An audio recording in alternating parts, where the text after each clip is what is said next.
Wa syukurillah ala ni'amillah. Asyhadu an la ilaha illallah wahdahu la syarikalah wa asyhadu anna Muhammadan abduhu wa rasuluh.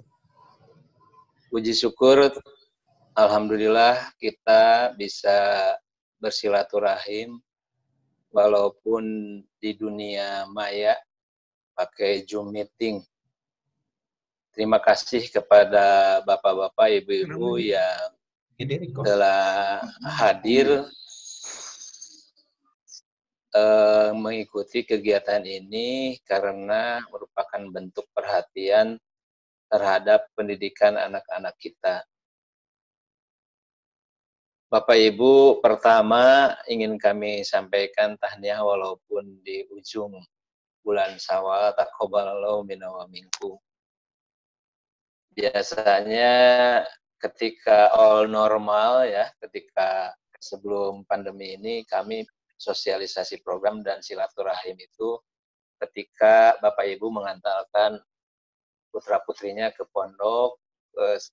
Nah, disitulah momennya kita berkumpul untuk bersilaturahim, mendengarkan tentang program-program di pesantren. Akan tetapi karena memang sekarang kondisinya berbeda, ada keharusan social distancing, menjaga jarak, maka untuk sosialisasi program pesantren dan silaturahim tidak dilaksanakan di darat, akan tapi di udara. Sebetulnya Bapak Ibu, apa yang ingin saya sampaikan itu sudah tertuang di pedoman ya, Bapak Ibu udah baca mungkin pedoman yang di-share di grup WA orang tua santri baru. Akan tetapi mungkin biar lebih jelas atau lebih tegas gitu, ingin kami sampaikan terkait beberapa hal tentang program yang ada di pesantren. Karena nanti Bapak Ibu ketika putra-putrinya diantarkan ke pesantren, tidak akan ada penjelasan yang detail tentang setelah ini santri mau apa, ngapain gitu. Bapak Ibu rahimakumullah, untuk memutuskan, mengumumkan pesantren masuk kembali di situasi pandemi ini, kami pertimbangkan sangat hati-hati di bolak-balik, menunggu, mempelajari surat-surat edaran, memperhatikan dan diskusi dengan para tenaga medis. Mohon di-mute ya yang mic-nya masih hidup. Berkomunikasi dengan sesama pesantren, berdialog dengan pemerintah, terutama dengan Kemenag, tentang bagaimana dan kapan pelaksanaan santri baru itu masuk. Kami tunggu, akhirnya kami putuskan, diumumkan bahwa santri baru dan santri lama di pesantren Benda itu insya Allah masuk di awal bulan Juli. Di awal ketika kami umumkan, karena diumumkan di awal bulan Juni, banyak sekali orang tua, bahkan pihak lain juga yang bertanya, kenapa pesantren Benda sudah berani mengumumkan padahal masih pandemi. Dengan alasan yang pertama, hampir 70% santri di pesantren Benda ini, mereka datang jauh dari kota Tasik gitu. Tentu saja kami umumkan lebih awal supaya para orang tua dan santri itu mempersiapkan diri. Dan pesantren juga berbenah untuk menyambut kedatangan mereka. Ada juga masukan yang menguatkan kepada kami bahwa sebetulnya pesantren bisa lebih aman bagi anak dibandingkan dengan anak-anak yang sekolah yang tinggalnya di rumah. Karena di pesantren asal protokol kesehatannya berjalan baik, ketika masuk anaknya sudah steril. Jadi kalaupun mereka bergaul dekat, tidak ada social distancing, itu akan aman. Asal nanti sirkulasi orang yang keluar dan masuk pesantren itu diberlakukan sangat ketat gitu. Bapak Ibu yang dirahmati Allah, untuk itulah kami mengundang Bapak Ibu untuk sosialisasi di sini di Zoom meeting. Mungkin Ustaz Mai bisa menunjukkan PowerPoint-nya di layar, bisa dilihat.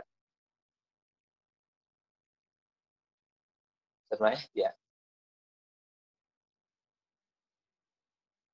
Bapak Ibu, untuk menjaga, saya kira kita semua dengan adanya COVID-19 ini sangat khawatir tentang anak-anak, tentang kita semua, tentang keluarga.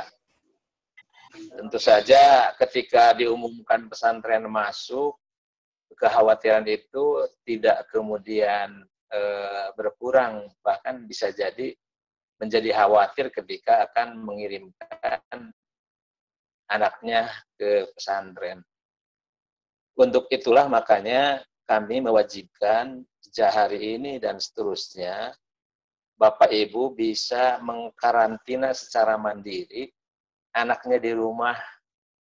Jadi karantina mandiri, sehingga hal ini juga kami harapkan Bapak Ibu bisa menunjukkannya dengan surat pernyataan bahwa Bapak Ibu mengkarantina anak-anaknya, putra-putrinya di rumah. Supaya ketika anak kita masuk ke pesantren, betul-betul dalam keadaan fit gitu. Tidak menjadi carrier, tidak menjadi pembawa virus corona. Setelah itu kemudian kami juga berharap Bapak Ibu membuat surat keterangan sehat, baik itu dari dokter, puskesmas, atau rumah sakit. Kami tidak menganjurkan harus rapid test atau swab atau yang penting ada surat keterangan sehat gitu. Karena kami yakin Bapak Ibu ingin anak-anaknya di pesantren baik-baik saja. Saya yakin semuanya mengharapkan itu. Makanya tidak mungkin ada orang tua yang mengirim anaknya sakit, apalagi membawa corona ke pesantren. Akan tetapi itu prosedur yang harus kami pertanggungjawabkan kepada gugus tugas COVID-19. Di Kota Tasikmalaya mengharuskan membuat surat keterangan sehat. Adapun ketika mendapatkan surat keterangan sehat ternyata harus rapid test dan lain sebagainya, itu bukan wewenang kami, karena yang menerbitkannya adalah di tempat Bapak Ibu tinggal. Jadi sekali lagi intinya, Bapak Ibu nanti setelah anak-anaknya dikarantina, membuat surat keterangan sehat, baik itu dari dokter, puskesmas, atau rumah sakit. Memang pesantren memiliki klinik, di sini juga ada klinik Aminullah. Akan tetapi ketika pasiennya datang dari jauh, bukan warga sini, maka tentu saja akan memberlakukan di sini juga rapid test. Jadi tetap kalau ke klinik Aminullah justru harus rapid test karena memang datang dari luar pesantren, gitu. Bukan dari lingkungan sekitar sini. Itu jelas ya Bu ya tentang surat keterangan sehat. Kemudian ini mengingatkan, menyiapkan peralatan mandi. Peralatan mandi itu gayung itu sudah disiapkan. Mungkin sabun, odol, sikat gigi, itu, sampo itu biar tertib dimasukkan ke tas atau pouch yang kecil, tidak dibawa. Jadi kami tidak menganjurkan, bahkan melarang anak-anak itu membawa gayung, karena biasanya Bu, bayangkan ada 900 anak membawa gayung, itu nyimpennya di mana Bu? Tapi kalau gayungnya itu sudah kami siapkan di kamar mandi masing-masing, jadi anak tinggal membawa peralatan mandinya saja. kemudian peralatan makan, piring, sendok, tempat minum. Kami anjurkan membawa tempat minum botol, kemudian diberikan nama di tempat yang gampang dilihat sama anaknya. Kemudian peralatan belajar. Nah, untuk peralatan belajar itu buku tulis, pensil kayak gitu. Kemudian untuk Al-Quran, karena nanti kita akan mengadakan daurah Al-Quran untuk santri yang baru, itu insya Allah akan dibagi di sini. Ada khusus Quran untuk menghafal, untuk kegiatan tahfidz. Sedangkan santri-santri alumni dari pesantren Benda yang melanjutkan ke mualimin, untuk Al-Quran ini tidak mendapat Al-Quran.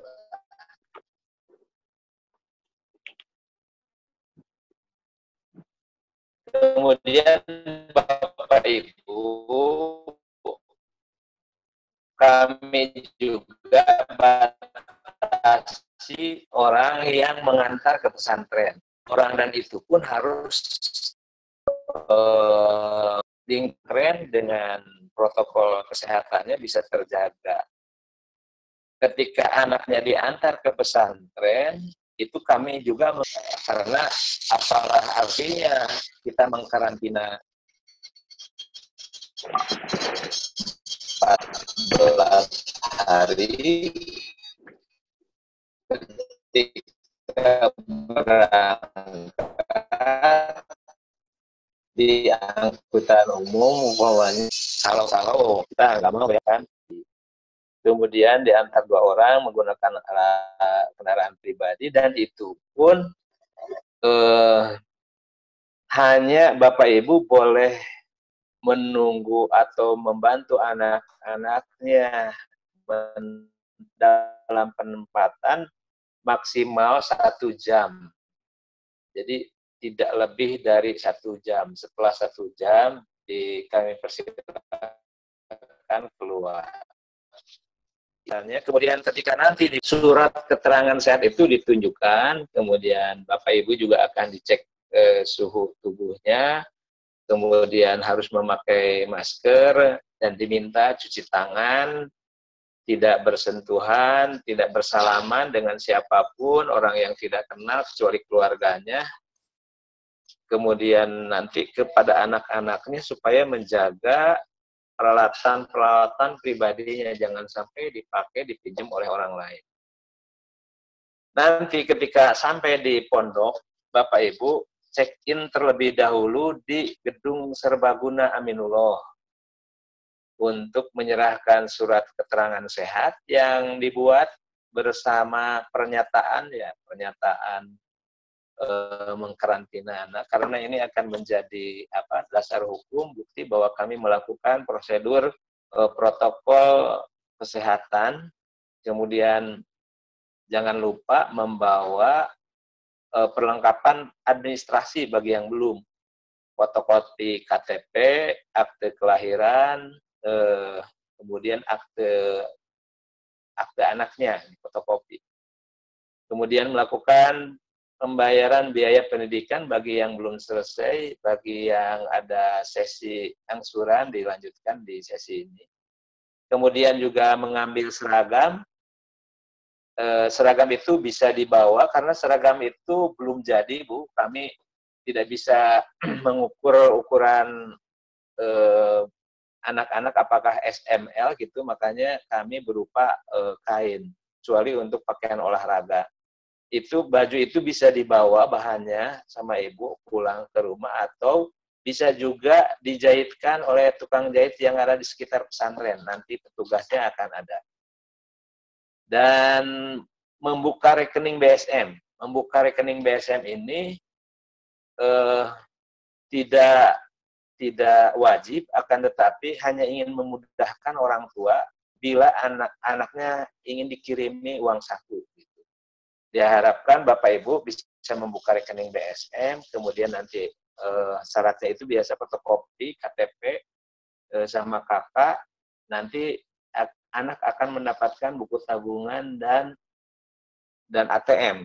Sehingga ketika Bapak Ibunya ingin memberikan uang saku, bisa langsung ditransfer ke rekening anaknya, karena di depan pesantren itu kan ada ATM, itu pecahannya 50.000, jadi bisa dikirim sesuai dengan yang ibu bapak mau berikan kepada anaknya, jumlahnya berapa. Kemudian mohon maaf yang sebesar-besarnya, pesantren tidak menyiapkan makan siang baik untuk santri maupun untuk orang tua. Itu karena kami tidak tahu prediksinya berapa yang akan hadir datang ke pesantren dan jam berapa gitu. Walaupun jam check-in-nya dari jam 7.30 sampai jam 15, akan tapi kami tidak tahu prediksi yang datangnya seperti itu berapa orang. Makanya untuk makan siang di hari kedatangan itu kami tidak bisa menyiapkan. Kecuali untuk setelah itu kami dan seterusnya tentu saja itu kewajiban kami untuk menyiapkan makan santrinya. Bapak Ibu rahimakumullah, untuk agenda awal tahun pelajaran ini kami atur sedemikian rupa untuk kedaptanan. Di sini dimulai dari kelas 10 putri, 10 putra, kemudian 7 putri, 7 putra. Kemudian setelah itu, setelah hari ini datang, besoknya anak itu sudah ada kegiatan, yaitu top, ta'aruf, dan orientasi pesantren. Itu sampai dengan 10 Juli, kemudian hari Sabtunya 11 Juli, pembukaan daurah tahfidz. Kegiatan daurah tahfidznya dilaksanakan dari mulai Ahad 11 Juli sampai dengan 14 Agustus. Kemudian Idul Adha itu libur. Haflah Injaz atau orang lain menyebutnya wisuda tanggal 16 Agustus. Akan tapi pada tanggal 16 Agustus juga kami hanya bisa menyiarkan proses haflah injaznya itu via via medsos, baik Facebook gitu. Atau kalau mau mungkin bisa pakai Zoom juga. Mungkin yang memungkinkan pakai Facebook nanti atau Instagram untuk melihat bagaimana proses haflah injaz ini, syukuran selesainya daurah tahfidz. Tanggal 17 Agustus ada jeda libur, tanggal 18 Agustus baru dimulai KBM, awal tahun pelajaran, mulai belajar di situ. Nah, Bapak Ibu, nanti anak-anak setelah disimpan, kemudian apa yang mereka lakukan? Mereka ikuti kegiatan top, yaitu ta'aruf dan orientasi pesantren, di mana isinya itu tentang pesantrenan, dan tata krama, disiplin, cara bergaul di pondok, cara belajar di pondok, cara hidup mandiri dan sehat di pondok, akhlak dan budi pekerti, dan lain-lain. Kemudian untuk program kurikulum pesantren ini adalah kurikulum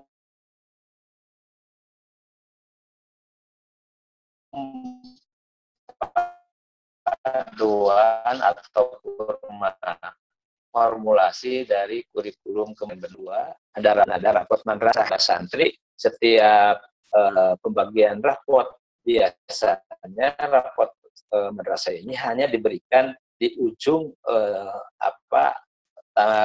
tingkat umpamanya kelas 3 sanawiyah atau di kelas 3 mu'alimin.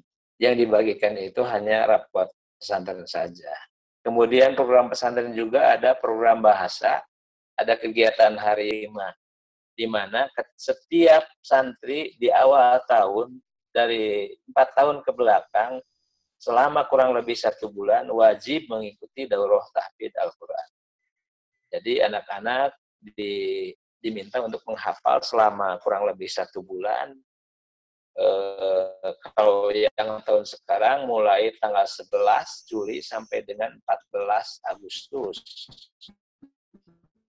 Diawali dengan dibangunkan untuk sholat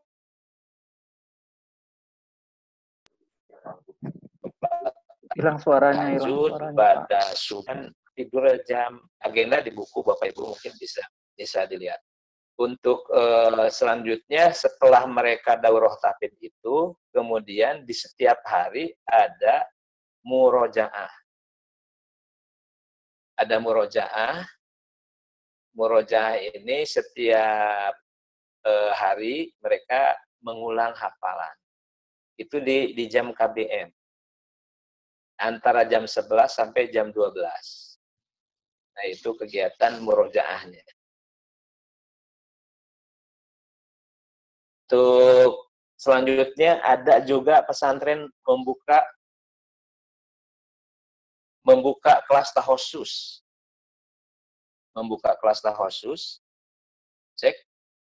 Suara saya masih jelas? Ustaz Mai?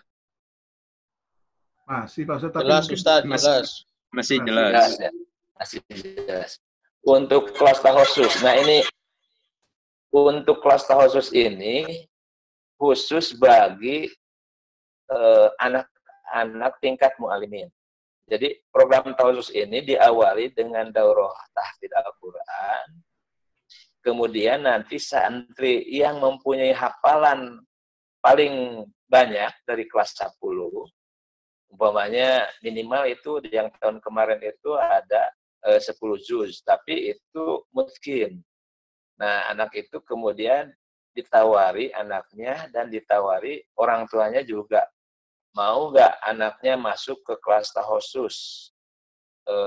Ini untuk kelas 10 yang mempunyai hafalan Al-Quran ketika daurah hafalannya banyak gitu. Mereka selama 3 tahun belajar ulumuddin dan menghafal Al-Quran. Mereka diberikan fasilitas beasiswa. Jadi mereka hanya belajar saja, dibebaskan biayanya. Dan untuk santrinya itu dibatasi hanya 10 orang saja, 10 orang putri, 10 orang putra. Materi pelajarannya adalah materi pelajaran hafalan Al-Quran, kemudian ulumuddin, seperti tafsir, ilmu tafsir, hadis, Quran hadis, fikih, usul fikih, mustalah hadis. Diajarkan juga mereka public speaking, bahasa Inggris praktek, bahasa Arab praktek, dan matematik gitu. Mereka juga tercatat sebagai siswa sesuai dengan jurusan yang mereka pilih. Umpamanya kalau mereka pilih IPA, ya mereka tercatat sebagai siswa IPA gitu. Dan ada juga mereka diberikan materi umum sesuai dengan jurusannya. Akan tetapi tentu saja porsinya tidak terlalu banyak, hanya mengenalkan saja. Sehingga kami berharap lulusan kelas khusus ini nanti anaknya hafal Al-Quran, bisa berdakwah, bisa public speaking, bisa melanjutkan sekolah sesuai dengan yang mereka inginkan, sesuai dengan jurusan yang mereka pilih. Itu untuk program kelas khusus. Untuk selanjutnya program dakwah, praktek dakwah. Ini praktek dakwah ini bukan hanya untuk anak mu'alimin, untuk anak sanawiyah juga ajar. Biasanya malam Sabtu ada kegiatan muhadharah, pidato baik bahasa Arab, bahasa Inggris, bahasa Sunda, bahasa Indonesia. Nah, bahkan di semesteran itu ada ulangan kitobahan atau ulangan pidato. Dan ini dimasukkan ke raport. Sehingga nanti anak itu paling tidak bisa public speaking gitu. Jadi ini diajarkan baik tingkat sanawiyah ataupun untuk apalagi untuk tingkat aliyah. Berikutnya adalah praktek mengajar ini. Nah, untuk praktek mengajar ini hanya untuk tingkat madrasah aliyah atau mu'alimin. Memang anak-anak kita nanti tidak semuanya akan jadi guru, akan tetapi ini menjadi bekal bagi mereka, paling tidak mereka bisa mengajar untuk keluarganya, untuk anak-anaknya, untuk istrinya, untuk suaminya. Gitu. Jadi mereka di sekolah diajarkan ada praktek mengajar, diawali dengan praktek mengajar tingkat diniyah, kemudian mengajar di tingkat sanawiyah. Dan ketika PLKJ, praktek lapangan, mereka juga biasa di SMP atau di sanawiyah, sesuai dengan daerah di mana mereka PKL-nya, sekolah yang ada, jenjang yang mana. Kemudian berikutnya adalah tentang program leadership. Di pesantren itu ada organisasi putra dan putri. Kalau putra namanya RG, Rijal Lulugot. Kalau putri namanya UG atau Ummahatul God. Itu juga dibagi menjadi dua sesuai dengan tingkatannya. Untuk RG ada tingkat sanawiyah, ada tingkat aliyah. Untuk UG ada tingkat sanawiyah, ada tingkat aliyah.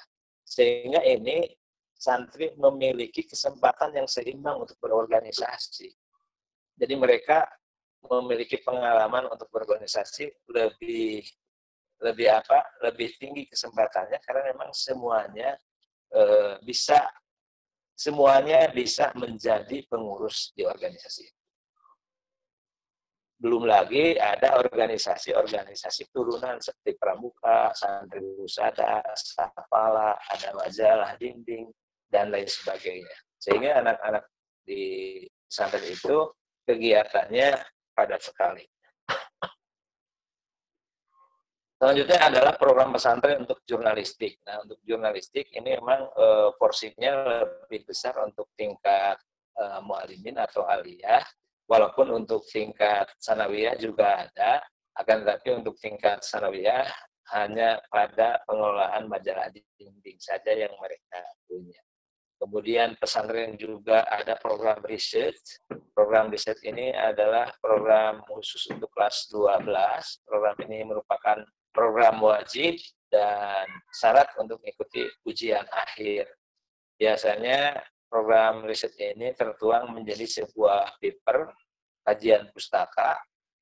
Setiap santri harus membuat paper, kemudian ada bimbingan, jadi semacam skripsi lah kalau di perguruan tinggi, ada pembimbingnya, nanti kalau sudah selesai di ujung mereka ada ujian paper, kalau di S1 mungkin ujian skripsi, itu di kelas 12. Selanjutnya adalah program tentang pengasuhan, tentang pakaian untuk putri, untuk aurat sesuai syariat, bahannya baju hariannya gamis, tidak ketat, tidak tipis, tidak memakai make up yang berlebihan, tidak bergelang dan berkalung, hanya beranting saja. Jadi kami berharap Bapak Ibu tidak memfasilitasi anaknya dengan perhiasan yang berlebihan. Itu untuk pakaian putri ya. Untuk pakaian putra tidak bercelana pendek gitu. Kalaupun bercelana pendek itu harus di bawah lutut untuk olahraga atau tidur. Tidak compang-camping, tidak ketat, tidak bertopi, tidak gondrong, tidak gundul, tidak beranting, berkalung, bergelang, bertato, dan lain sebagainya. Nah, itu untuk pakaian. Untuk pulang, untuk pulang, prosedur izin pulang itu santri yang pertama, santri mengajukan izin kepada wali asuh. Jadi nanti santri mengajukan izin, setelah itu wali asuh kemudian mengkomunikasikan kepada orang tuanya, kan enggak anaknya izin, akan tapi kalau mahramnya, kemudian nanti check in dan check out di satpam. Jadi proses izin itu tetap harus seizin orang tuanya. Jadi kalaupun anak mengajukan izin itu di waktu-waktu keluar atau waktu izin itu kalau tidak pandemi ya Pak ya, hari-hari biasa. Kalau selama pandemi dan COVID, anak-anak tidak boleh, tidak akan diizinkan untuk keluar. Jadi prosedurnya tetap intinya diberitahukan kepada orang tua. Ketika diberitahukan via WA orang tuanya tidak menjawab, tidak membuka, waktunya sudah habis, maka anaknya tidak akan diperkenankan untuk izin. Kemudian izin pulang. Nah, izin pulang juga hanya 4 syarat saja. Yang pertama, ada keluarga dekat yang meninggal dunia, ada pernikahan keluarga dekat, ada keluarga dekat yang pulang atau berangkat haji, ya, atau ketika yang bersangkutan sakit. Nah, di luar itu kami tidak izinkan. Umpamanya anaknya mau pulang, kenapa? Kangen sama ayah, sama bapak, sama ibu, mau itu tidak diizinkan karena tidak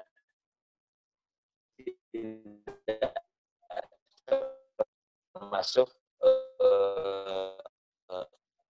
hal yang disampaikan, hanya 4 poin saja. Kemudian jadwal santri pun libur Idul Fitri menjelang Idul yang kedua semester 1 ini masih menunggu berita dari pemerintah. Kalau masih ada pandemi COVID-19 mungkin libur semester 1 anak-anak tidak dipulangkan. Kemudian libur ketika ujian kelas akhir, kelas 9 dan kelas 12. Anak-anak diliburkan. Itu bukan kenapa, karena masalahnya itu tempat dan guru-gurunya terlibat dalam kegiatan ujian. Tempatnya dipakai untuk ujian, makanya anak-anak diliburkan. Kemudian libur semester 2, karena memang itu sudah pembagian rapor. Kemudian masih tentang izin pulang, santri pulang itu harus memakai pakaian yang sudah ditentukan. Untuk putri memakai baju biru dongker, untuk putra memakai batik. Kan tapi kadang-kadang ya anak itu izin keluar pakai batik, di luar itu masuk ke toilet diganti sama kaos gitu. Ada saja harus seperti itu. Kemudian santri diperbolehkan izin keluar pesantren hari Jumat. Itu kalau tidak pandemi ya, hari Jumat. Akan tapi Jumat juga diatur. Umpamanya hari Jumat ke-1 dan ke-3 itu bagian putri. Hari Jumat ke-2 dan ke-4 itu bagian putra. Itu diatur.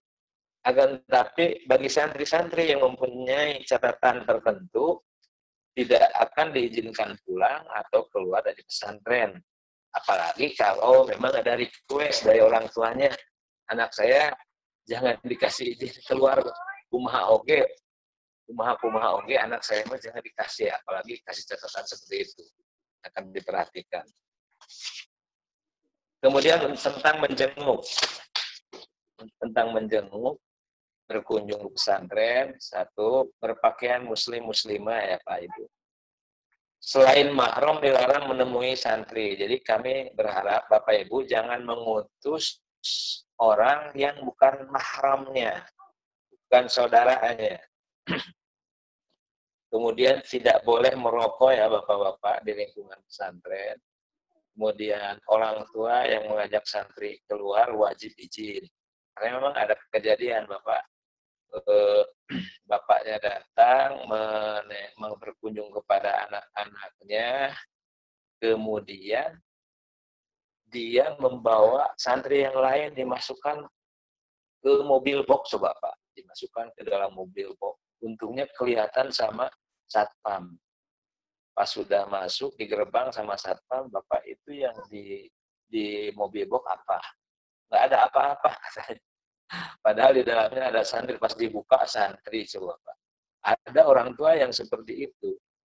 Ada juga orang tua yang membawa anak orang lain gitu ya. Memang dia menjenguk anaknya ingin keluar, dibawa. Nah, teman-temannya itu diajak di belakang, tapi disuruh jongkok, tengkurap gitu sama bapak dari anak yang izin itu.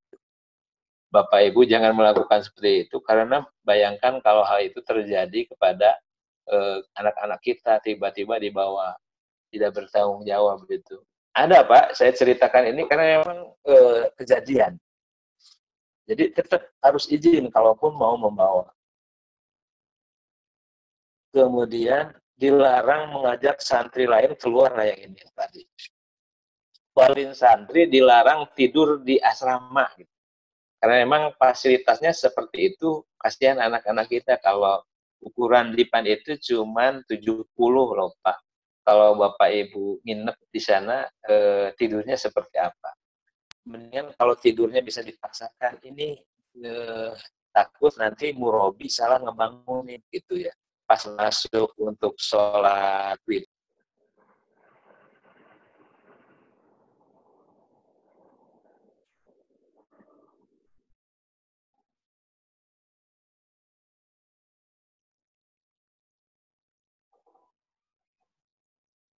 Maaf, kayaknya device Ustadz Asep terputus.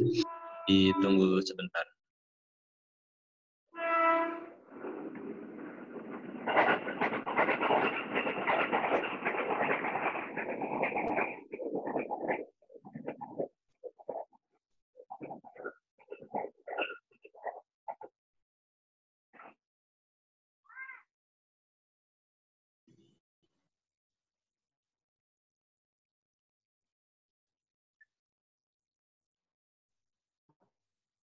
Speaking.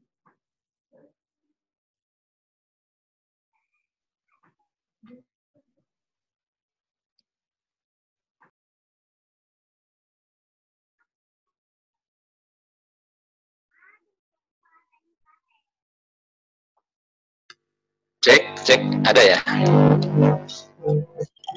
Ya.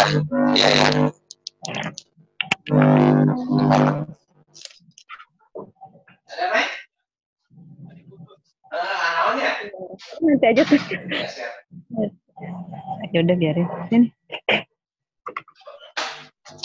Ya, udah ada. Udah ada ya?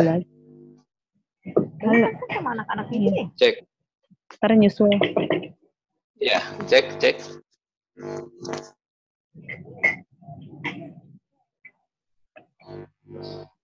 Ada nggak? Ngedrop.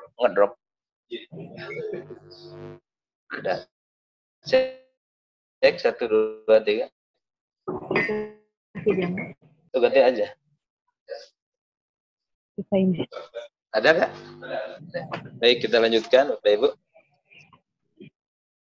Untuk jam berkunjung, ini biasa kalau hari biasa itu dari jam 9 sampai hari Jumat itu dari jam 9 sampai jam 17, hari Ahad jam 14.30 sampai jam 17. Itu pun ketika bukan COVID ya Bu. Selama pemerintah masih darurat COVID, tetap Bapak Ibu tidak diperkenankan untuk berkunjung menengok anaknya di pondok. Kemudian selanjutnya untuk sanksi dan reward. Sanksi itu bukan alat ya, hanya alat saja, bukan tujuan. Jadi ketika ada anak-anak yang melanggar, itu biasanya kami peringatkan, kami nasihatin, kami tegur gitu. Kemudian ketika melanggar lagi kami nasihat ulang gitu. Kemudian paling ada penugasan. Penugasan itu coba kamu tulis Al-Qur'an 1 halaman sekian, Quran surah anu dari sekian sampai sekian gitu. Ada juga berupa denda Bu, berupa materi. Umpamanya datang terlambat ke pondok itu ada diatur terpisah. Umpamanya menghilangkan kunci loker itu ada dendanya. Jadi ada sanksi-sanksi materi, ada sanksi non materi. Ada juga sanksi gundul untuk putra, sanksi berkerudung warna oranye untuk yang putri. Akan tetapi yang digundul itu putra yang seperti apa? Ini sanksi yang otomatis biasanya merokok. Karena merokok, anak di pondok atau di luar digundul Bapak Ibu. Jadi kalau makanya tadi putra itu tidak boleh gundul karena yang gundul itu hanya anak yang melanggar. Jadi kalau Bapak Ibu berkunjung atau mendapatkan anaknya gundul atau berkerudung oranye, kemungkinan putra Bapak Ibu itu melanggar. Lebih jelasnya sebagian sudah ada di buku pedoman yang saya share. Kemudian memanggil orang tua atau wali dan yang dikeluarkan. Jadi proses dikeluarkan itu lewat prosedur yang 1, 2, 3, 4. Akan tapi ada sanksi-sanksi yang terus dikeluarkan. Anaknya itu melanggar syar'i utamanya. Berharwat atau berpacaran, ya. Jadi yang melanggar syar'i itu biasanya langsung dikeluarkan. Bapak Ibu, yang menarik yang ingin saya sampaikan berikutnya adalah tentang keluhan anak. Keluhan anak itu biasanya anak itu mengeluh sakit. Di pesantren itu ada yang namanya sakit 73. Yaitu sakitnya itu dari jam 7 sampai jam 3. Setelah jam 3, anak-anak biasanya di lapang bermain, main futsal dan seterusnya. Karena malas. Makanya untuk sekarang apalagi ada alat pendeteksi, karena kami juga ada klinik, biasanya dibantu anak yang betul-betul sakit atau tidak. Orang tua bisa mengetahui anaknya hadir atau tidak di pesantren ketika nanti sudah masuk KBM, bisa dicek di aplikasi 67 benda itu yang Bapak Ibu harus mendownload nanti. Nanti Bapak Ibu akan mengetahui anak saya hadir atau tidak. Kalau sakit, jangan khawatir. Biasanya orang tua itu ketika mendengar anaknya sakit, khawatir. Padahal insya Allah di sini juga ada klinik. Jadi kalau Bapak Ibu mendengarkan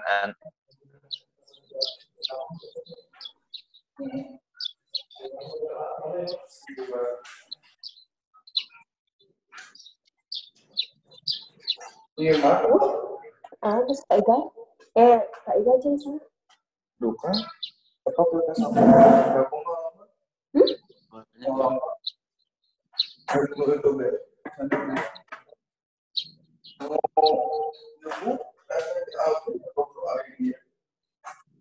Nah, nanti kita bikin tuh.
Cek.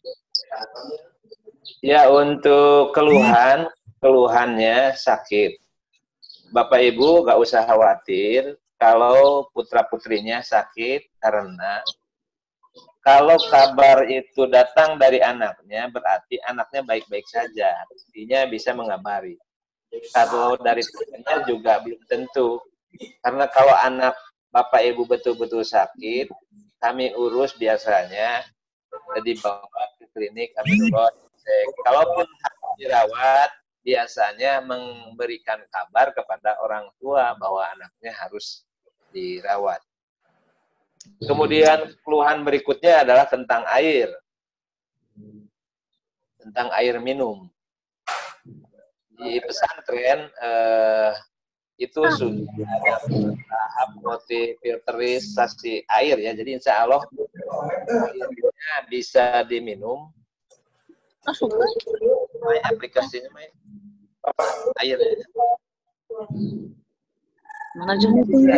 Jadi airnya insya Allah siap minum gitu. Air sudah dikelola sedemikian rupa. Kemudian air mandi. Air mandi untuk putri itu ada kurang lebih 46 kamar mandi. Kemudian sumber airnya juga artesis, kedalaman 160 meter. Insya Allah airnya cukup, baik di Putri ataupun untuk di Putra. Kalau di Putra, kamar mandi 35, jadi masih memenuhi standar dinas sosial, yang dinas sosial mencanangkan kamar mandi itu 1 berbanding 15 orang.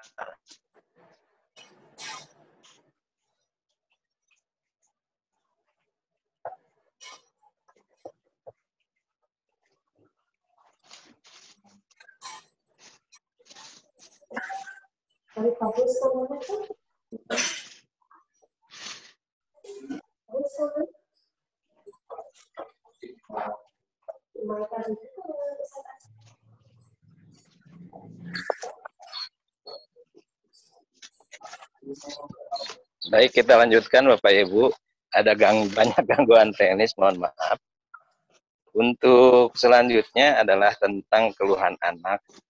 Air sudah tadi ya Bu ya. Yaitu selanjutnya adalah tentang keluhan anak, tentang kehilangan.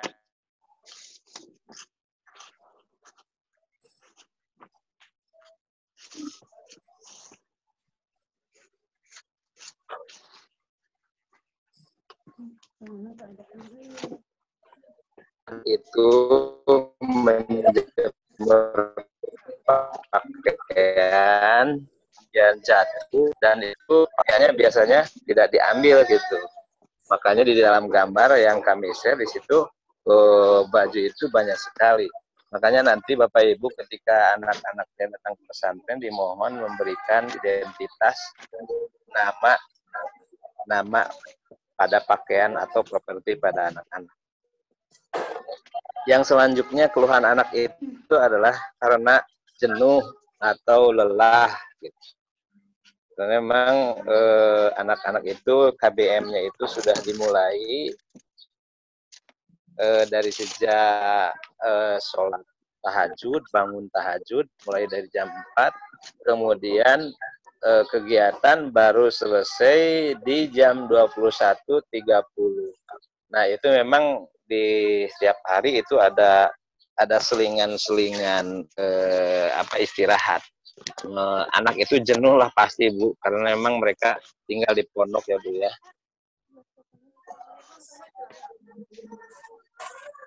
Tentang makan, keluhan itu. Keluhannya makan. Anak-anak makan 3 kali sehari, insya Allah lauk-lauknya bervariasi. Akan tetapi selama pandemi ini makan itu kantin kami tutup untuk keperluan sehari-hari. Santri bisa seperti keperluan untuk mandi, alat-alat mandi, alat-alat belajar, atau jajanan hanya diberikan fasilitas untuk jajanan-jajanan yang dikemas saja. Jadi selama pandemi kantin kami tutup. Kemudian tentang keuangan Bapak Ibu. Untuk keuangan, iuran pesantren itu dibayar 12 bulan dalam setahun. Apabila dalam 2 bulan lebih santri belum melunasi iuran, maka pesantren akan menyampaikan pemberitahuan secara resmi. Apabila anak meminta uang mengatasnamakan untuk kegiatan pesantren, diharapkan Bapak Ibu mengecek terlebih dahulu kebenarannya pada para wali kelas, kepada wali asuh. Adapun untuk membayar iuran bulanan santri bisa dilakukan mulai bulan Agustus ke depan via ATM atau via net banking. Itu Bapak Ibu nanti bisa akan mendapatkan, ketika nanti masuk akan mendapatkan pengarahan untuk itu. Nah gitu ya Bapak Ibu ya, itu tentang keuangan. Dan terakhir Bapak Ibu jangan terlalu khawatir bila anaknya di pesantren gitu. Karena insya Allah kami mencoba untuk menjaga mereka.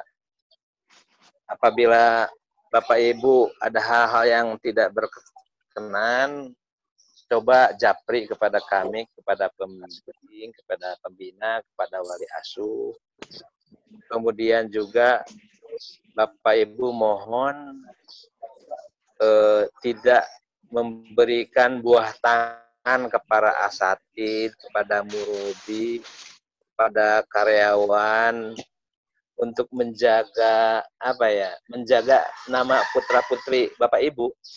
Karena kan biasanya ada semacam kecemburuan di anak-anak bila bapak-bapak, ibu-ibu sering memberikan sesuatu kepada karyawan, kalau memang itu baik, lebih baik diberikan secara kolektif saja.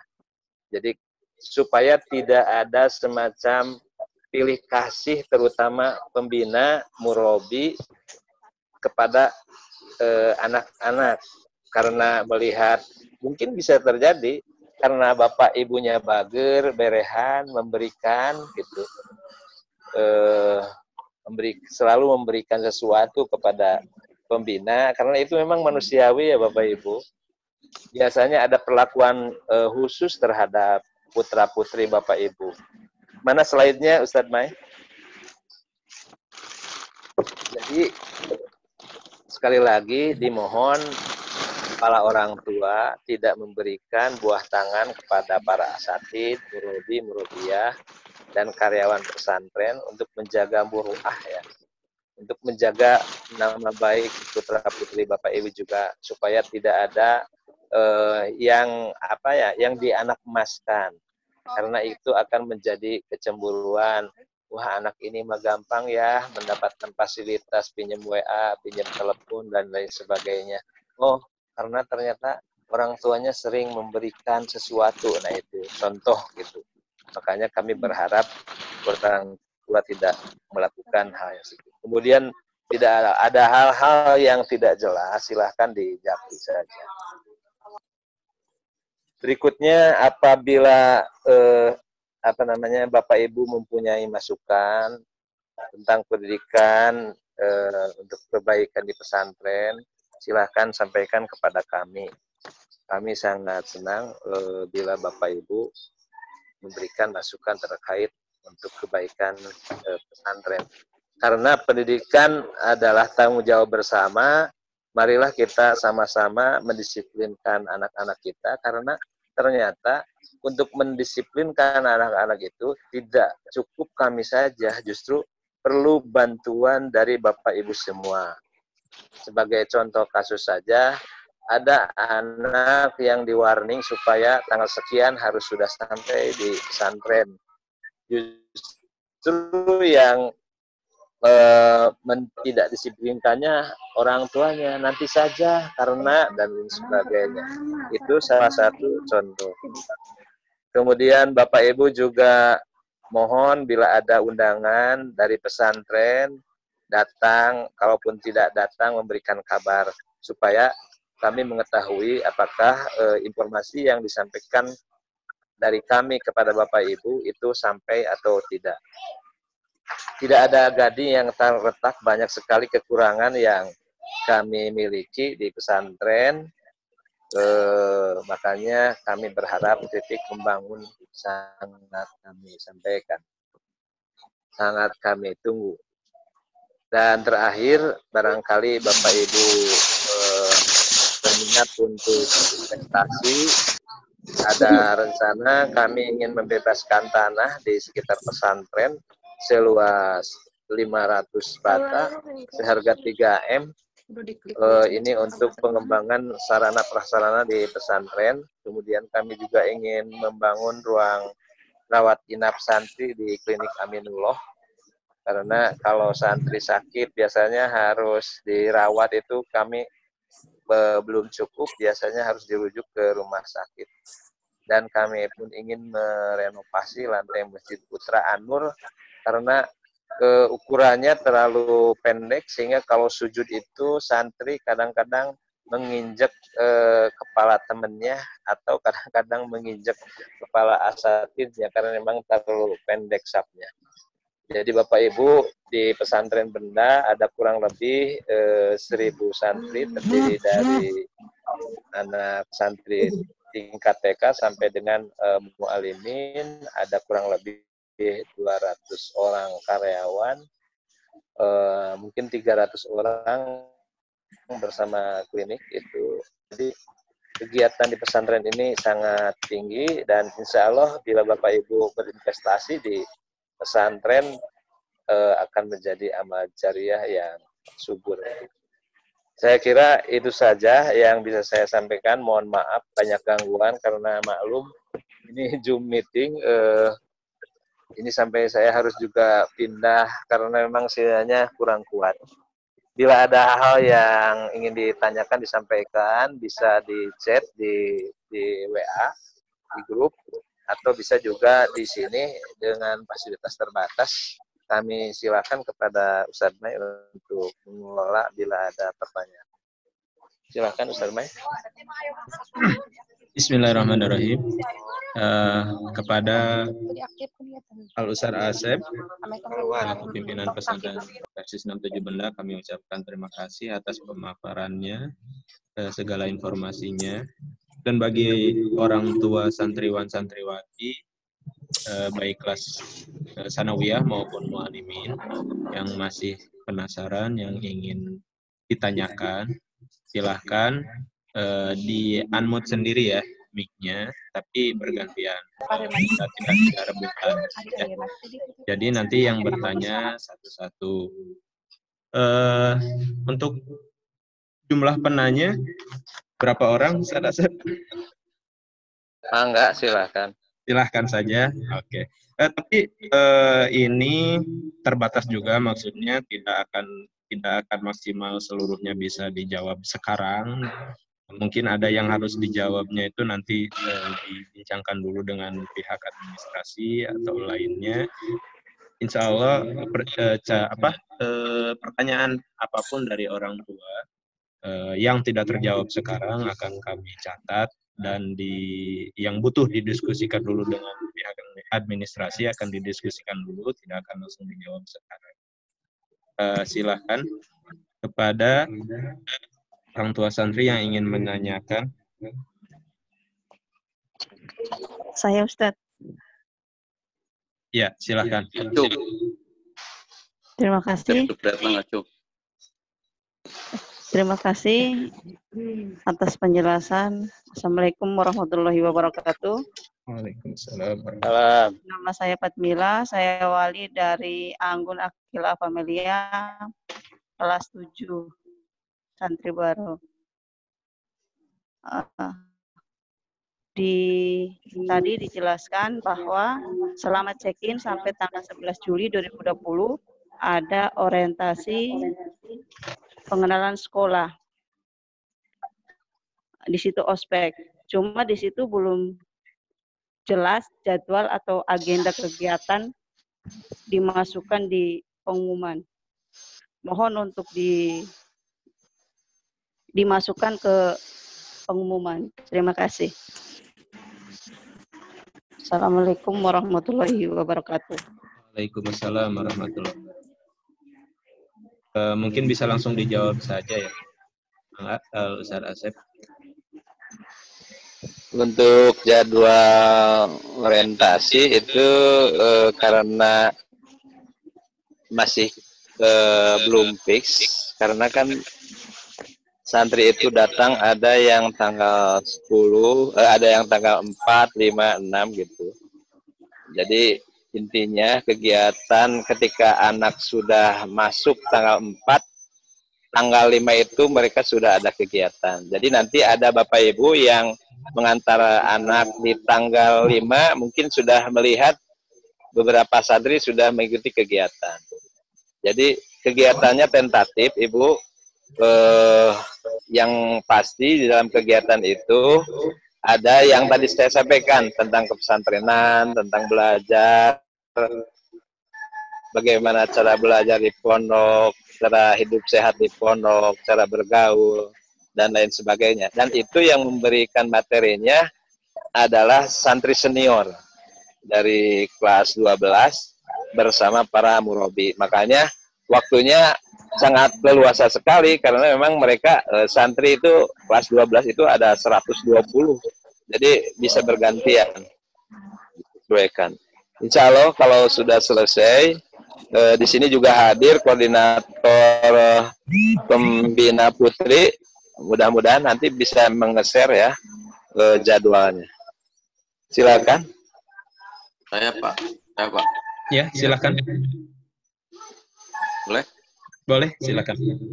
Bismillahirrahmanirrahim. Assalamualaikum warahmatullahi wabarakatuh.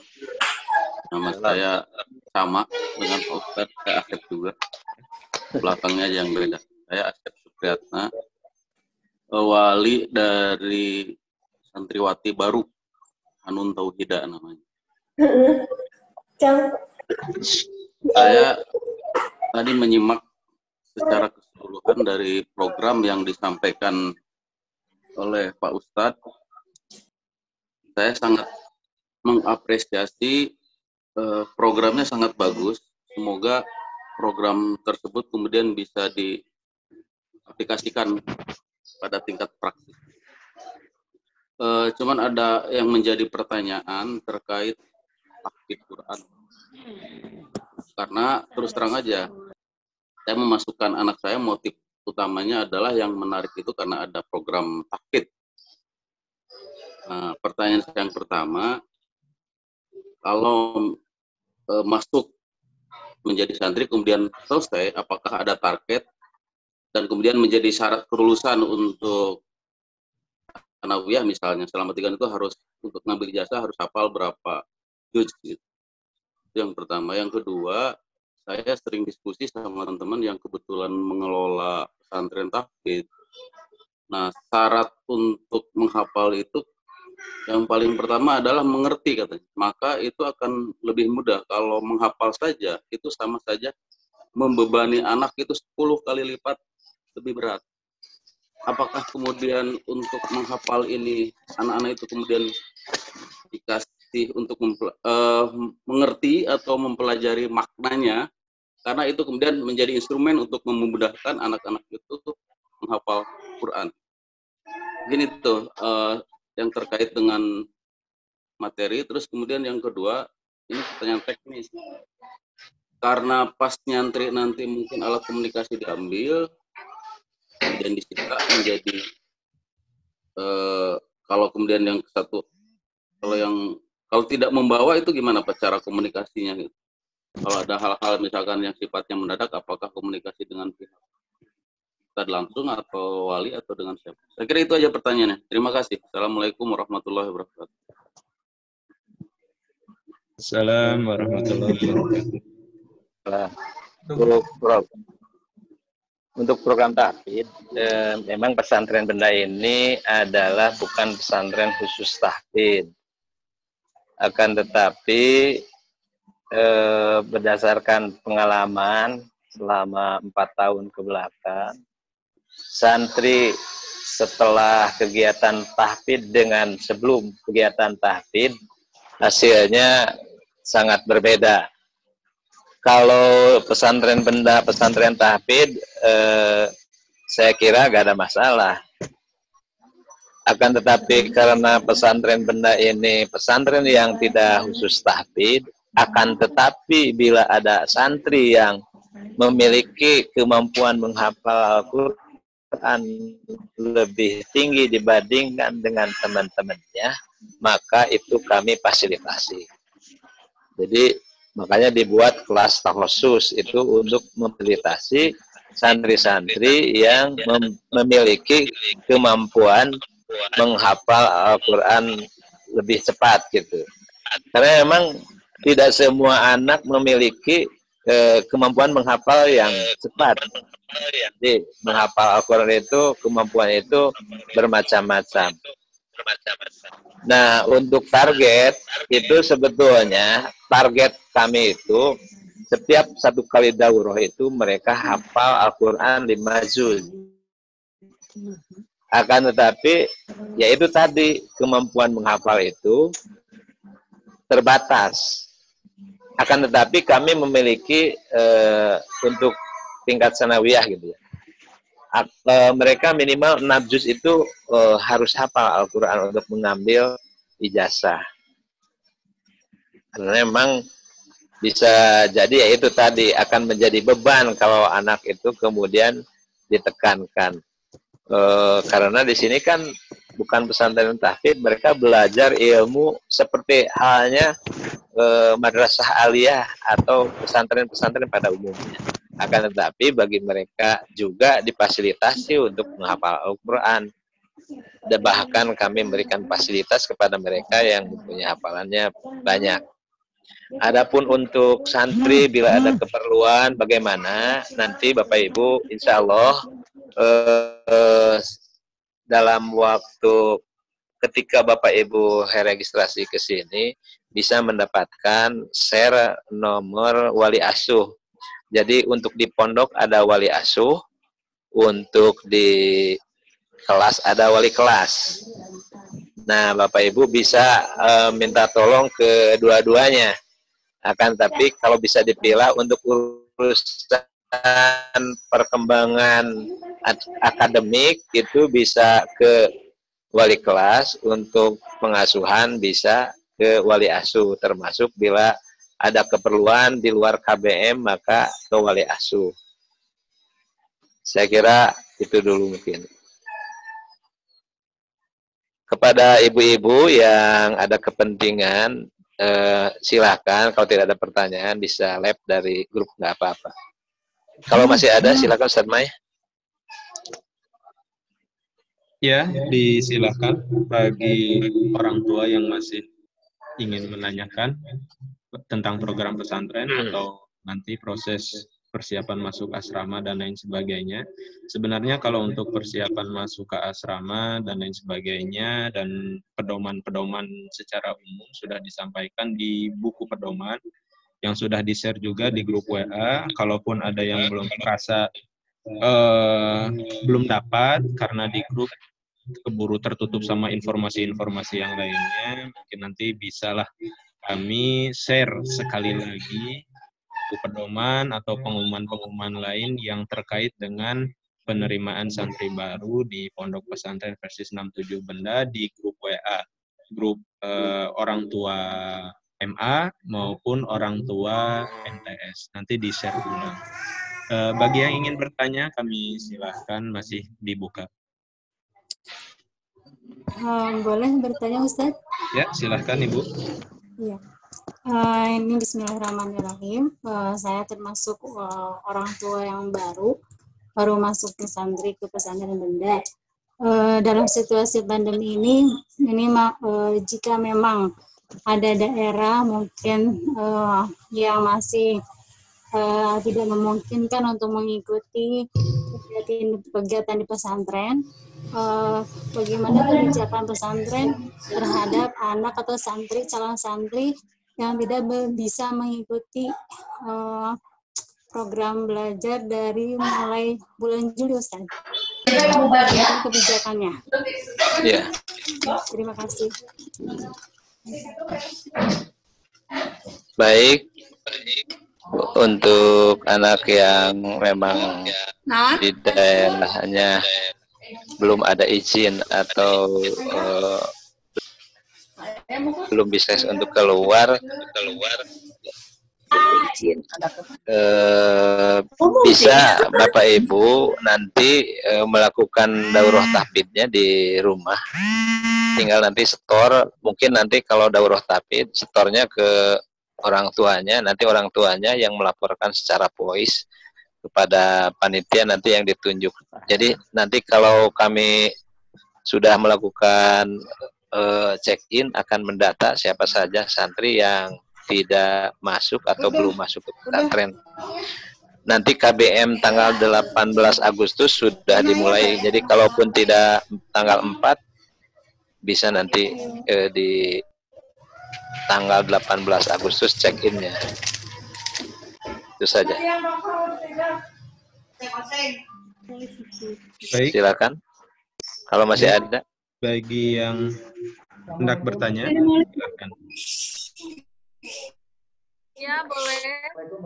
Ya, silakan Ibu. Ya, saya orang tua dari Cikabiru kelas 7. Mau bertanya, yang pertama tadi anak saya nanyain daurah tahfidz itu kan tadi kata Pak Ustadz 5 juz ya.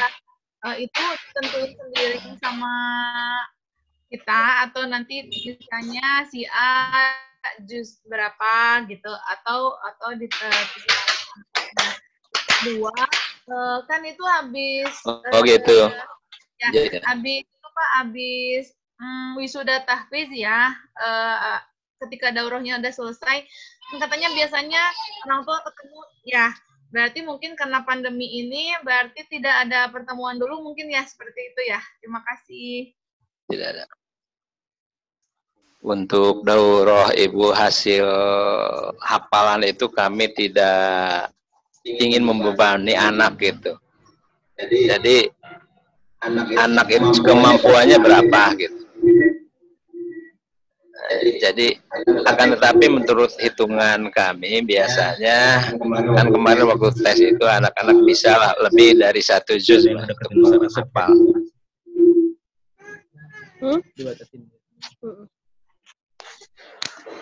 Jadi untuk hafalan itu tergantung kemampuan anaknya. Bapak Ibu jangan menyampaikan ke anak, kemudian anak harus sekian juz. Nanti bisa stres Bu, gara-gara tidak memenuhi target yang tadi disampaikan. Jadi sekemampuan anaknya saja. Gitu ya Bu ya. Kemudian untuk Idul Adha, nah memang untuk sekarang itu tidak ada libur, tidak ada jeda santri untuk pulang gitu.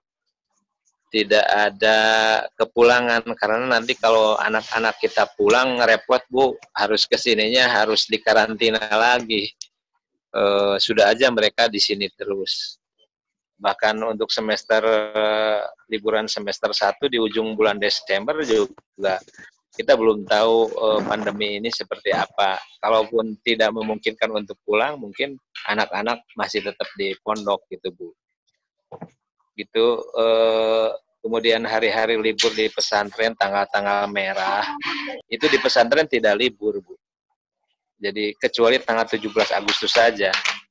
Jadi jangan ada agenda, bapaknya libur, hari Rabu karena tanggal merah datang ke pesantren. Pasti anaknya libur, enggak Bu ya, karena di pesantren itu mau apa tanggal merah libur juga gitu, karena mereka tetap di sekolah. Jadi tanggal yang merah libur itu hanya tanggal 17 Agustus saja. Saya kira itu Ustaz Mai. Kami silahkan bagi yang masih ingin menanyakan atau kami sampaikan juga informasi kepada seluruh orang tua santri peserta Zoom meeting ini.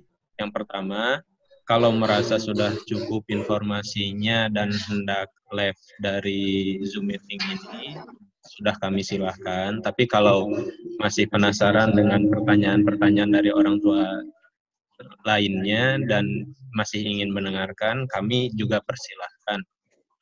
Karena secara resmi Zoom meeting ini belum ditutup oleh host. Bagi yang masih ingin menanyakan, silahkan dinyalakan mic-nya. Kalau sudah selesai bertanya, mohon dimatikan mic-nya. Bagi yang masih mendengarkan, dimatikan mic-nya. Bertanya lagi, Pak. Ya, silahkan, Bapak. Iya, tadi yang belum terjawab itu soal metode menghafal ya. Apakah kemudian menghafal saja? Kalau menghafal saja tanpa makna kan justru kurang. Maksudnya kalau saya diskusi sama beberapa teman yang mengerti dalam ilmu ini kan harus diartikan katanya. Mengartikannya, kalau diartikan maka itu akan lebih cepat untuk menghafalnya. Jadi bukan hanya sekedar hafal, diartikan atau mungkin bahasa yang lebih jauhnya lagi ditafsirkannya gitu mungkin. Baik. Nah, jadi itu yang pertama. Yang keduanya, daurah itu berlaku tahun sekali atau pas saja 1 kali gitu. Setiap tahun pelajaran, Pak. Oh, berarti walaupun udah kelas 2 boleh ikut lagi gitu. Ya, ikut lagi gitu. Jadi untuk anak menghafal itu ada beberapa. Jadi anak itu ketika akan menghafal itu dikasih pilihan metode menghafal. Karena kan anak itu ada beberapa kelebihan. Setiap anak menghafal Al-Quran itu teknisnya diserahkan kepada anak-anak sesuai dengan naluri yang dia miliki yang diberikan. Sebagai contoh, ada anak yang kinestetik. Nah, anak kinestetik ini biasanya menghafal itu harus sambil jalan-jalan, Pak. Sambil jalan-jalan, tempatnya di mana saja. Kalau anak auditori, mereka menghafalnya itu harus bergumam, harus kedengaran sama orang lain. Bahkan untuk menghafalkannya cukup temannya aja yang membaca, dia hanya mendengarkan. Bergumam, hanya melototin, hanya memandang Al-Quran. Ada juga anak yang cara menghafalnya itu harus tahu isinya, yaitu dengan membaca terjemah. Nah, kalau anak, jadi itu disampaikan metode-metode itu.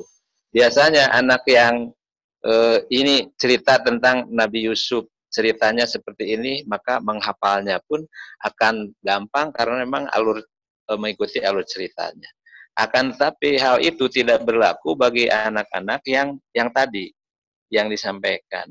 Jadi kami sampaikan karena nanti sebelum daurah tahfidz itu ada pengarahan, bahkan ada motivasi, ada juga seminar tentang metode menghafal Al-Quran. Nah, itu Bapak yang bisa saya sampaikan. Kemudian daurah tahfidznya ini dilakukan setiap awal tahun, berharap anak-anak kalau sering membaca Al-Quran, menghafal Al-Quran, walaupun oleh Allah mungkin tidak diberikan kelebihan dalam menghafal Al-Quran, kalau sering bergaul dengan Al-Quran, ada perubahan bagi kehidupannya. Mungkin itu yang bisa saya jawab, Pak. Ya, terima kasih, Pak. Mungkin bisa bertanya? Iya, silakan, Pak. Ya. Terima kasih nih Ustadz Asep yang sudah memberikan penjelasannya secara detail.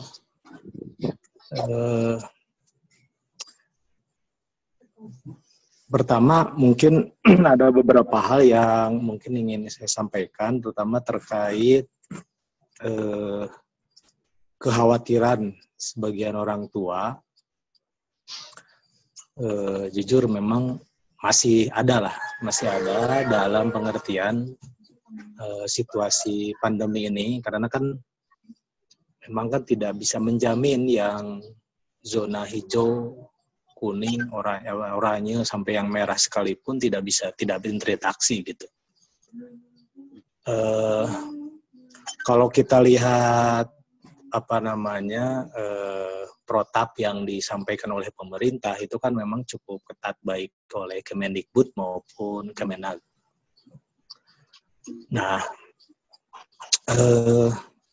kalau saya berpandangan bahwa bisa saja sih santri itu diisolasi. Saya sepakat itu ya. Sudah ada keterangan bahwa santri sebelum berangkat itu diisolasi selama 14 hari. Saya sepakat. Nah, mungkin perlu ada kepastian juga supaya menenangkan para orang tua terkait juga semua yang ada di sana, para penghuni yang ada di sana. Karena misalnya asatid, staf, kemudian juga pengelola, dan lain sebagainya, itu juga harus dipastikan melakukan hal yang sama paling tidak di area situ gitu. Karena kan yang carrier itu bukan hanya yang keluar masuk justru kan gitu kira-kira. Nah, mungkin penguatan itu yang perlu disampaikan mungkin. Jadi misalnya apakah yang pengelola di sana juga keluar masuk ataukah sama lockdown begitu?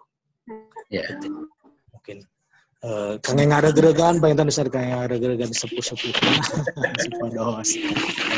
Nanti ya karena kan melepas ini harus dengan dengan betul-betul ketenangan lah begitu ya, ketenangan dengan kepastian dari orang tua. Kalau soal-soal yang lain saya kira bisa diatasi dengan prosedur tetap yang sudah dilakukan, saya kira sudah cukup bagus. Apalagi kondisi benda kan sudah mencukupi lah kalau lihat dari sisi fasilitas begitu. Mungkin itu saja Ustaz. Hatur nuhun. Assalamualaikum. Waalaikumsalam. Hatur nuhun Ustaz Ihsan. Aduh, ya, mohon memang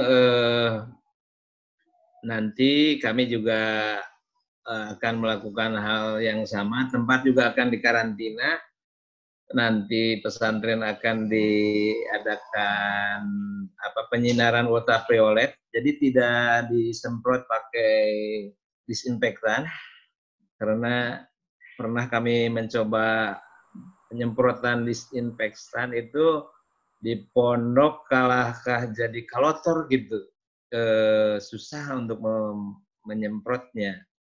Akan tapi kami lakukan dengan penyinaran ultraviolet, bahkan katanya lebih efektif ultraviolet ini. Kemudian mengadakan fogging untuk nyamuk,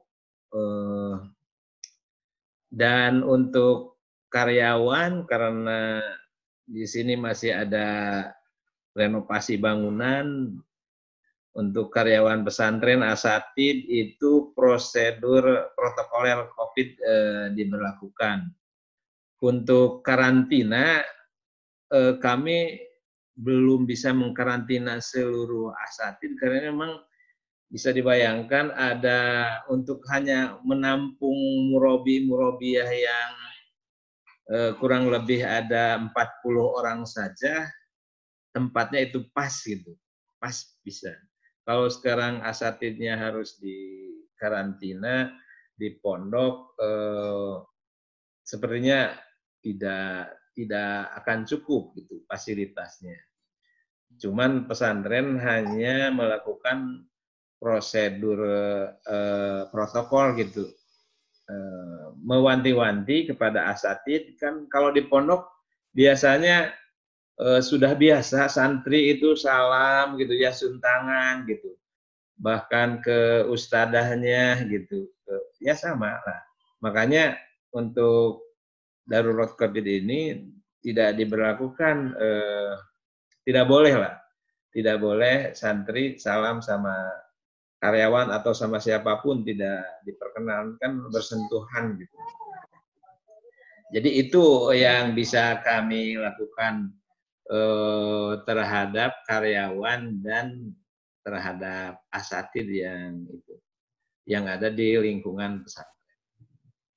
Itu Ustaz, terima kasih. Mungkin ada lagi yang lain, mangga silakan. Ustaz Asep mau nambah? Iya boleh Ustaz Arif. Untuk kepada seluruh orang tua santri, memang kita sudah bermusyawarah di pesantren sudah hampir lebih dari 3 kali untuk persiapan proses masuk ke pesantren. Nah, kami sangat optimis bulan Juli itu dibuka, karena seperti yang tadi disampaikan oleh atau ditanyakan oleh Ustadz Ihsan, bahwa aturan yang kami musyawarahkan itu berusaha sesuai dengan apa yang sudah menjadi protokol kesehatan berdasarkan gugus tugas ya. Nah, Ustadz Ihsan, untuk masalah meyakinkan untuk pertama kali nanti anak-anak masuk ke pesantren, itu insya Allah mereka juga langsung dikarantina, bahkan bukan 14 hari, tapi selama sebulan lebih dalam kegiatan daurah tahfiz. Dan kita pun sudah menyediakan muhafid yang akan membimbing santriwan-santriwati yang jumlahnya sekitar 800 lebih. Nah, itu mereka setiap harinya tidak ada kegiatan belajar mengajar seperti yang lain, tapi mereka hanya fokus dulu membaca Al-Quran. Nah, mudah-mudahan kita berharap dan berdoa kepada Allah selama 1 bulan di pesantren Benda, anak-anak santri dan asatidnya membaca Al-Quran dan menghafal Al-Quran, suganwe gitu. Mudah-mudahan COVID atau Corona ini menghilang begitu. Terutama ya dihindarkan dari anak-anak santri selama di Benda. Makanya asatid juga tidak langsung mengajar. Kita akan melihat selama 1 bulan lebih ini dalam kegiatan daurah, mudah-mudahan mereka diberikan kesehatan, kekuatan, karena memang saya yakin musibah bencana ini kalau kita tunggu-tunggu nggak jelas sampai kapannya, hanya tentu saja kita harus punya pemikiran positif bahwa di pesantren Benda ini kita sudah berusaha tawakal kepada Allah, meminta mana yang terbaik, sehingga kami pun ingin mendapatkan kepercayaan dari seluruh orang tua kalau di pesantren Benda bisa melaksanakan kegiatan belajar mengajar ini sesuai dengan aturan yang sudah disampaikan oleh pihak pemerintah. Nah, oleh sebab itu kami pun tidak akan memaksa bagi orang tua yang masih ragu ataupun takut terhadap kebijakan pesantren ini untuk tidak dulu ke pesantren, sehingga nanti mereka orang tua yang merasa takut, khawatir. Nah, ini saya beri kesempatan nanti mungkin daring, tapi tentu saja kami berharap bagi mereka yang baru karena mereka belum terbiasa hidup di pondok, kami berharap semuanya bisa hadir dulu di pesantren Benda. Makanya kemarin kita sudah merencanakan akan ada workshop bersama wali asuh untuk mengenai pembahasan aturan-aturan yang baru. Seperti yang tadi disampaikan oleh Ustadz Asep, peralatan yang harus dibawa oleh santriwan dan santriwati ke pondok itu benar-benar harus ada, karena selama ini kadang-kadang apalagi di Putra, di Rijal, itu untuk membawa botol minum air saja begitu sangat luar biasa susahnya anak-anak dengan alasan gengsi dan lain sebagainya. Nah, untuk saat ini dengan adanya COVID-19 mudah-mudahan pesantren bisa lebih disiplin, sehingga nanti kami akan menerapkan aturan bagi mereka yang tidak siap mengikuti aturan kedisiplinan di pesantren, maka kami akan memulangkan santri tersebut. Seperti misalkan ada santri yang kabur, atau ada santri yang melanggar peraturan-peraturan yang berhubungan dengan COVID-19, kita akan pulangkan dulu, ya minimal harus karantina dulu 14 hari di rumahnya, begitu. Maka ini mudah-mudahan menjadi pembelajaran bagi anak-anak santri supaya bisa lebih disiplin di pesantren. Nah, makanya kami semuanya memohon doa dari Bapak Ibu, mudah-mudahan niat yang baik ini adalah merupakan pemikiran yang positif bagi kami. Mudah-mudahan juga kita berharap COVID-19 segera diangkat oleh Allah Subhanahu wa Ta'ala dari muka bumi ini. Amin. Oleh sebab itu, saya juga berharap kepada Bapak Ibu untuk mereka yang mau datang ke pesantren sesuai dengan jadwal kedatangannya, karena kami berharap tadi yang pertama masuk ke pesantren kelas 10 mu'alimin, itu karena memang ada materi top yang berbeda dengan yang tingkat sanawiyah, kemudian dilanjut dengan yang kelas 7 sanawiyah, yang berikutnya diikuti oleh mereka kelas 8 dan kelas 9 juga kelas 11. Nah, Bapak Ibu, insya Allah jika Bapak Ibu semuanya berpikir dan optimis dan positif, mudah-mudahan juga sesuai dengan janji dari Allah, ana inda dzanni abdi bi. Allah ada dalam prasangka hambaku kepadaku. Sehingga kalau Bapak Ibu semuanya berpikir positif, saya yakin yang terjadi pun akan positif. Tapi jika Bapak Ibu masih berpikirnya belum bagus, maka kami berharap silahkan memberikan kelonggaran untuk masih bisa belajar di rumah masing-masing. Itu saja Bapak Ibu, dan ada tambahan dari tadi yang disampaikan oleh Ustadz Asep, bagian pondok penempatan nanti mulai tanggal 3 Juli untuk kedatangan kelas 12, itu mereka sebagai panitia ta'aruf orientasi pesantren, mereka akan lebih dulu diberikan pengertian tentang aturan yang baru, yang kemudian diikuti oleh kelas 10 dan kelas 7. Nah, bagi Bapak Ibu yang sudah mengetahui jadwalnya, sesuai dengan protokol kesehatan, mohon datang ke pesantrennya menggunakan kendaraan pribadi. Kalaupun Bapak Ibu tidak menggunakan kendaraan pribadi, kalau bisa ngerental begitu. Karena kekhawatiran orang tua juga kemarin bagaimana kalau dari rumah sehat di jalan. Nah, makanya protokol kesehatan mengharuskan mengantarkan anak itu menggunakan kendaraan pribadi atau kendaraan khusus. Nah, kemudian Bapak Ibu, ruangan sudah ditentukan oleh bagian pondok. Jadi Bapak Ibu misalkan kedatangan anaknya tanggal 4 Juli hari Sabtu, kelas 10, nah tempatnya, ruangannya sudah dibagi-bagi, hanya untuk posisinya ada yang di bawah, ada yang di atas. Nah, itu nanti disesuaikan dengan siapa yang paling dulu datang ke pesantren.